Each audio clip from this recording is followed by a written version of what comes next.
நிலைமையில் இருக்கு. வக்கீல் என்ன சொன்னார்? உங்களோட போராடினதை வச்சு மாவோயிஸ்ட் கூட எங்களுக்கு தொடர்பு இருக்கிறது உண்மைதானு அரசு தரப்பு வக்கீல் சொல்றாரு. ஒரு சின்ன உதாரணம், நம்ம நாட்டு மீனவன் மீன் பிடிக்க போகிறான். அவனுக்கு பாதுகாப்பு வேணும்னு அரசாங்கத்துக்கிட்ட கேட்டுகிட்டே இருக்கான். அரசாங்கமும் பாதுகாப்பு தரேன்னு பேசிகிட்டே இருக்கு. ஒரு நாள் அவனுக்கு பாதுகாப்பு தரலன்னு முடிவு பண்ணி அன்னைக்கு அவன் பாதுகாப்பை அவனே பார்த்துக்கிட்டா, அப்போ அவன் என்ன தீவிரவாதியா இல்லை நக்சலைட்டா? காவல் காக்க வேண்டியவங்களே இது குழந்தையா இருக்கிறதுனால தான் எங்களால் எதுவுமே செய்ய முடியல. உங்களுக்கு விடுதலை வேணும்னா நீங்கள் சட்டத்தை மட்டும் நம்பிட்டு இருக்க முடியாது. முள்ளம்பாறையில் நடந்துட்டு இருக்கிறது எல்லாத்தையும் நீங்கள் எழுதணும். அதை மக்கள்கிட்ட கொண்டு போய் சேர்க்கணும். அப்போ தான் இது மக்கள் போராட்டமாக மாறும். அரசாங்கமும் உங்கள் பக்கம் திரும்பும். அதுக்கு முதல்ல நீங்கள் எழுதணும். எழுத்து இதுதான் ஜனநாயக புரட்சியின் ஆயுதம். அது அடுத்த தலைமுறைக்கும் வழி நடத்தும்.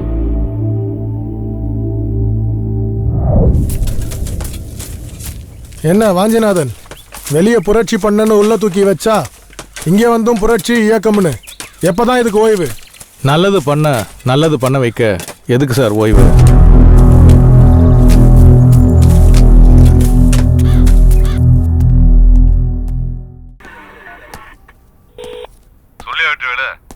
என்னையா ஒன்றும் தெரியாத காட்டுவாசி பசங்கன்னா இங்க என்னடானா வாஞ்சிநாதன் கூட சேர்ந்து போராட்டம் பண்ணிட்டு இருக்கானுங்க. கைதி ட்ரெஸ் கூட போட மாட்டேன்னு சொல்றானுங்க. விஷயம் வேற மாதிரி போகுது, நீ பாத்துக்கோ. என்னது போராட்டம் பண்றானுங்க? ஒரு 10 பேர் வச்சு சமாளிக்க மாட்டியா? பயம் உனக்கு வரக்கூடாதியா? அவனுக்கு வர வைக்கணும். வைக்கிறேன். நம்மள கொஞ்சம் அதிகமா கவனிக்கணுமே. எனக்கு தெரியாதா? எல்லாம் உனக்கு தான். வீட்டுக்கு அமிச்சிட்டேன். அப்ப அவனுங்களை நான் பாத்துக்கிறேன். அவனுங்களை என்ன பண்ண போற? ஒவ்வொருத்தனையும் தொடர்ந்து 3 நாள் தூங்க விடாம டார்ச்சர் பண்ண போறேன். 3 நாளா ஒரு பொட்டு தூக்கம் கூட தூங்க விடாம டார்ச்சர் பண்ணா லூசு தான் ஆவானுங்க. நான் ஒரு அவசரக்காரன், ஆத்திரக்காரன். என் மனைவி மேல சந்தேகப்பட்டதுல எந்த விதத்துல நியாயம்? ஒருவேளை தப்பு பண்ணியிருந்தாலும் தண்டிக்கிற உரிமை எனக்கே. அது வேணும்னா அறுத்து ஒதுக்கி விட்டுருக்கலாம். ஆத்திரம் என் கண்ணை மறைச்சிருச்சு. அவளை நானே கொலை பண்ணிட்டேன். நான் பெரிய பாவம் பண்ணிட்டேன். என்ன சக்கி அடிப்பது தான் நியாயம். அதான் சரியான தண்டனையும் கூட. நான் செஞ்ச தப்புக்கு என்னை தூக்கில் போட்டாதான் நிம்மதியாக போய் சேருவேன்.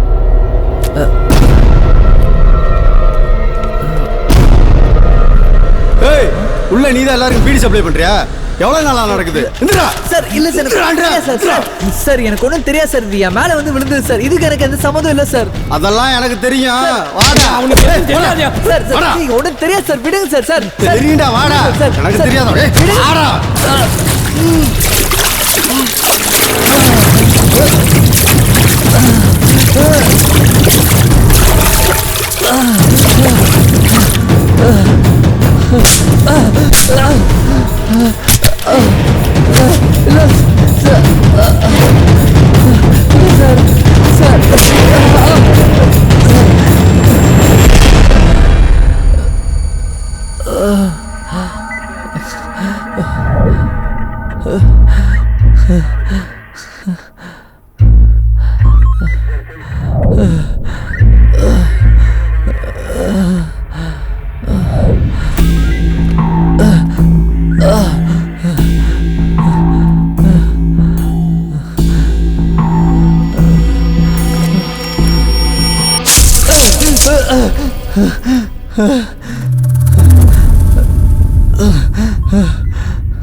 யோ, என்னையா தூங்குனானா? இல்ல சார். என்ன தூக்கம் வருதா? யோ, சூடா டீ கொண்டா.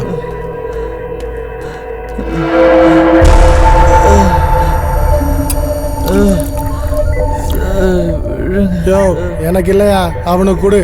தூக்கம் வராம இருக்கும்ல.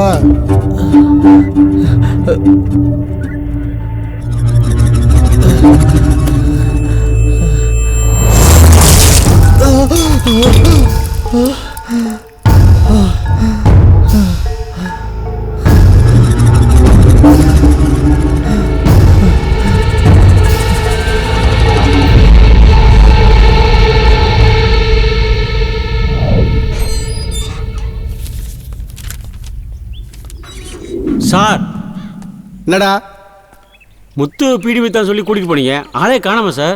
வருவான் வாடா. எப்போ சார்? வருவான்டா வாடா. இப்படிதான் சார் சொல்றீங்க? நீ வாடா, அவன் வருவான்டா. எங்க சார் இருக்கான்? இருக்கான் வாடா.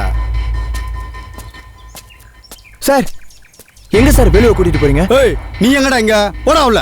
அவனும் வரட்டும் சார். நீ வா. ஏன் சார்? வாடா சொல்றேன். ஆமா நீ காட்டுல இருக்க பெரிய பெரிய மரம் மலை மேலாம் குரங்கு மாதிரி ஏறிவாமே சார். நாங்கெல்லாம் காட்டுவாசிங்க சார். இப்படி இருக்குள்ள சரட்டுன்னு ஏறுவோம் சார். ஓ அப்படியா? ஆமா சார். இந்த திட்டிவாசல் செவுத்து மேல கொஞ்சம் ஏறி காட்டேன்.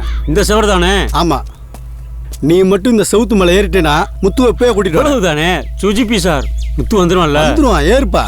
இப்ப பாருங்க சார்.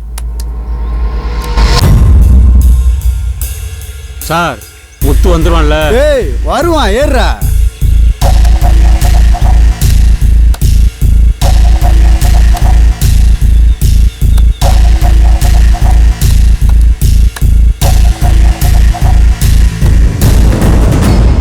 சார் இது போதுமா இல்ல இன்னும் மேலே ஏறணுமா? அதுக்கும் மேல ஏறு. ஏ வேலு தப்பிக்க பாக்குறான்.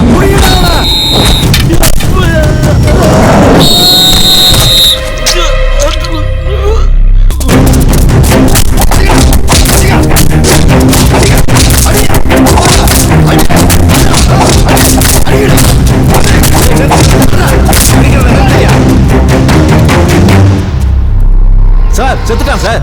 விடுறா. தப்பிக்க பார்த்தான். செவுரேறி குதிக்கும் போது கால் தவறி கீழே விழுந்து செத்துட்டான்னு சொல்லி கேஸை க்ளோஸ் பண்ணுங்க. ஜெயலலிதா நான் பேசிக்கிறேன். யோ பாடியை தூக்குங்க. தலைவரே தலைவரே, வேலை செவுத்துல இருந்து கீழே தள்ளி கொண்டுட்டாங்க தலைவரே. வாங்க தலைவரே.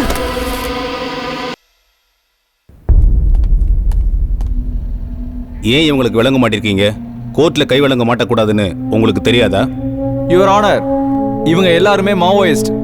ஜெயில்ல காவலர்களை தாக்க முயற்சி பண்ணிருக்காங்க. அது மட்டும் இல்லாம லாக்கப் ஆகாம போராட்டம் நடத்தி இருக்காங்க.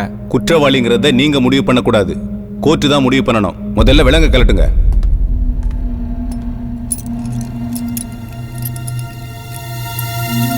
குற்றவாளி கூண்டில் நிறுத்தி வைக்கப்பட்டிருக்கும் இவர்கள் இதோ இந்த ஓநாய்கள் ஒரு அப்பாவியின் உயிரை கொடுத்துவிட்டு இங்கு வந்து நிற்கிறார்கள். அந்த அப்பாவியின் பேர் அவசரம் வேலு. சட்டப்படி எங்களை காக்க வேண்டிய இந்த சிறை காவலர்கள் வேலுவை படுகொலை செய்துவிட்டு இங்கு எங்கள் மீது வழக்கு தொடுக்கிறார்கள்.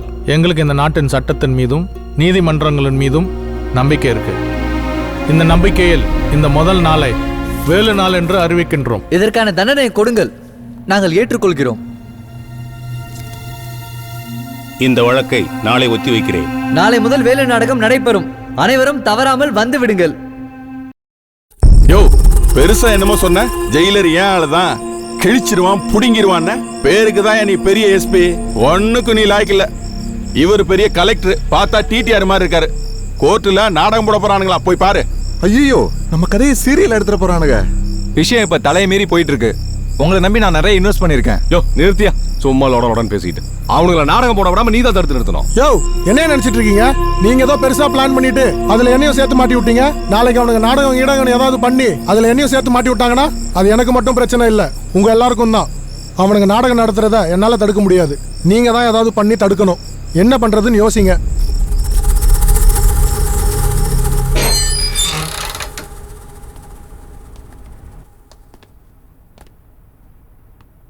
ஓபன் பண்ணுங்க.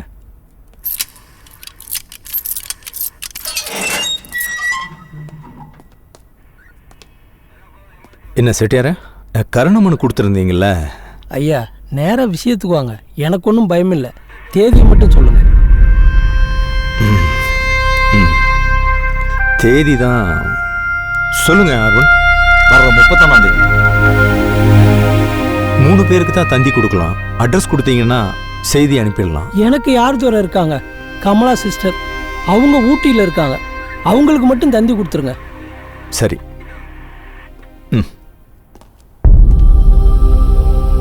செட்டியார உங்களுக்கு சாப்பிட என்ன வேணும்? கொஞ்சம் மிளகு ரசமும் உதிரி சோறும் கொடுத்தா போதும். ஓகே.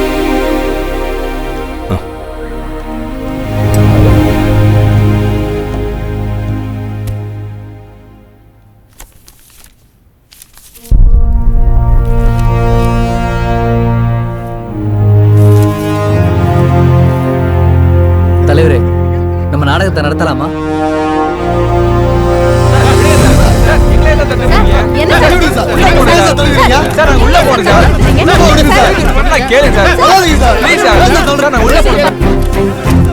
மீடியாக்காரங்களும் பத்திரிக்கைக்காரங்களும் இல்லாம நாடகம் நடத்துறதுல எந்த பயனும் இல்லை. அப்போ நம்ம நாடகத்தை நடத்த முடியாதா? இப்ப நம்ம என்ன பண்ணலாம் தலைவரே?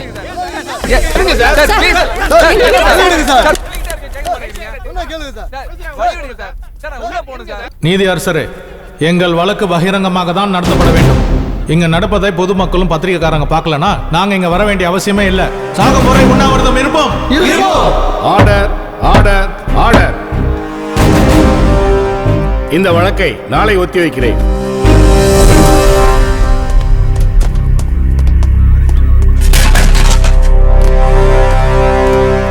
உசிரே போனாலும் ஒரு பருக்க கூட வாய்க்கு போகாது.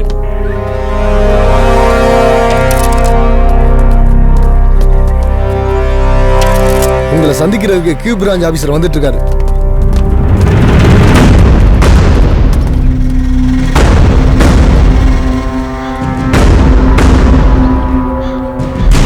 உண்ணாவிரதத்தை கைவிட்டுட்டு வழக்கு நடத்துறதுக்கு ஒத்துழைப்பு கொடுங்க. அதுதான் உங்களுக்கு நல்லது. இந்த உண்ணாவிரதம் சட்டப்படி குற்றம். நீங்க சட்டத்தை படிச்சுட்டு வந்திருக்கீங்க. அதை நாங்க தண்டனை அனுபவிச்சுட்டு இருக்கோம். எங்கள்ல ஒருத்தரா இருந்தாதான் அந்த வழி உங்களுக்கு தெரியும். மிஸ்டர் வாஞ்சிநாதன், நான் என்ன சொல்ல வரேன்னா, இது நீதிபதிக்கும் எங்களுக்கு நடக்கிற விவகாரம். உங்ககிட்ட பேச வேண்டிய அவசியம் இல்லை. போலாம்.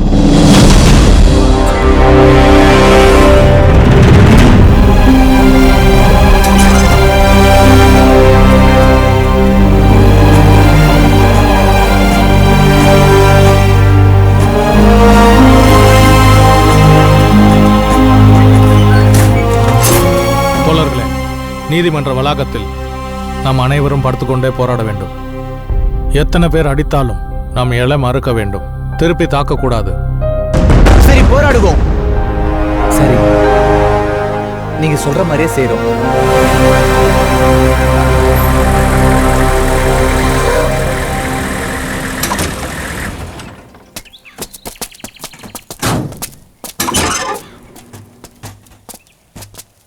எல்லாம் இறங்க இறங்க இறங்க இறங்க. யோ, முன்னாடி போயா இறங்க இறங்க. உங்க நாடகத்தை அரங்கேற்ற நீதிபதி அனுமதி கொடுத்துட்டாரு. இன்னைக்கு ஒரு நாள் மட்டும்தான் உங்க நாடகத்தை அரங்கேற்ற பண்றதுக்கு 1 மணி நேரம் அனுமதி கொடுக்கப்பட்டிருக்கு. அதுக்கு பிறகுதான் நீதிபதி விசாரணையை தொடங்குவார். ஆனா விசாரிச்சுட்டு இருக்கும் போது நீங்க எல்லாரும் அமைதியா இருக்கணும். உங்களை கோஷம் போட வேண்டானோ பாட்டு பாட வேண்டானோ சொல்லல. உங்களுக்கான நேரம் கொடுக்கும்போது நீங்க என்ன சொல்ல வந்தீங்களோ அதை தாராளமா சொல்லலாம். இதை நீதிபதி உங்ககிட்ட சொல்ல சொன்னாரு. சரி.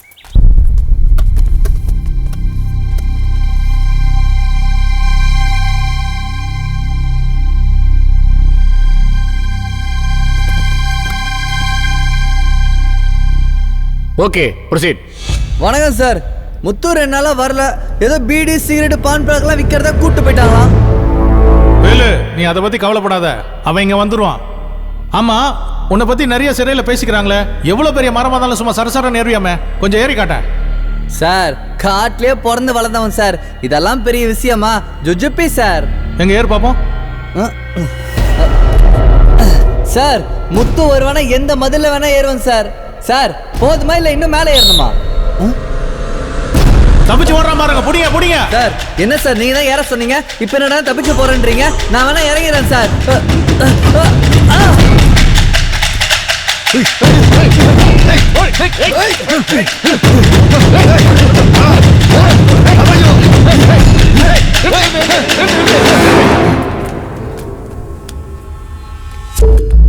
என்னையா? செத்துட்டான் சார். செத்துட்டானா? தப்பிக்க முயற்சி பண்ணும்போது கால் தடுக்கி கீழே விழுந்து செத்துட்டான்னு கேஸை க்ளோஸ் பண்ணிடுங்க.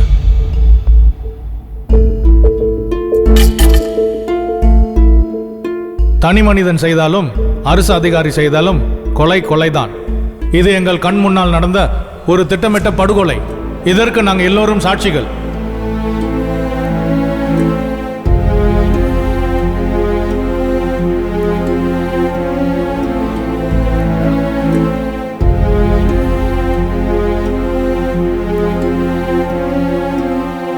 நடந்த சம்பவத்திற்கு காரணமான இந்த ஜெயிலரையும் அதற்கு உடந்தையாக இருந்த காவலர்களையும் இந்த கோர்ட் பணியிடை நீக்கம் செய்ய அரசுக்கு பரிந்துரை செய்கிறது.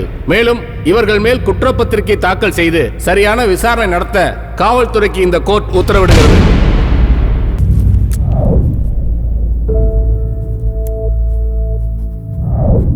சார் வணக்கம் சார். இதை செம்பருத்தி கிட்ட கொடுத்துருங்க சார். கொடுத்துட்றேன். ரொம்ப நன்றி. நீ போ. வரேன் சார்.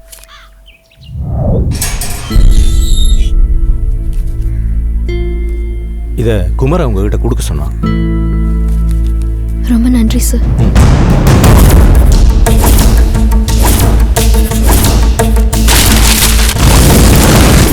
மொபைலை நோண்டிக்கிட்டோம், கேம் ஆடிக்கிட்டோம், முகத்தை துப்பட்டாவால மூடி பசங்களோட பைக்ல சுத்துறதும் தான் இந்த காலத்து பொண்ணுங்களோட சந்தோஷமா இருக்கு. ஆனா நீ உன் ஊரையும் மக்களையும் காப்பாத்த போராடி இருக்க. It's amazing. அதுக்கு என்னோட சல்யூட். உன்னோட துணிச்சலும் இந்த போராட்ட குணமும் இந்த சமுதாயத்துக்கு கண்டிப்பா தேவை. உன் பக்கம் இருக்கிற நியாயம் உன்னை நிச்சயமா ஜெயிக்க வச்சிரும். கவலைப்படாத செம்பருத்தி. உன் போராட்டத்துக்கான முற்றுப்புள்ளி என்கிட்ட இருந்து தான் ஆரம்பிக்கும். இனி என்னோட அடுத்த மூவ் ஒரு கலெக்டரா மட்டும் இருக்காது. முள்ளம்பார கிராமத்துல வாழ்ந்து அடிப்படை உரிமை இழந்து அதை பெறுவதற்காக போராடும் ஒரு வீரிய போராளியா இருக்கும். செம்பருத்தி.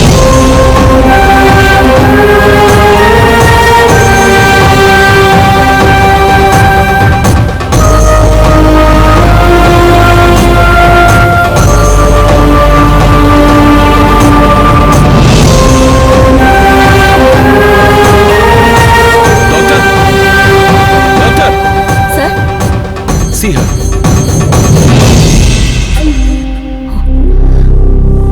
Sorry, sir. She is no more.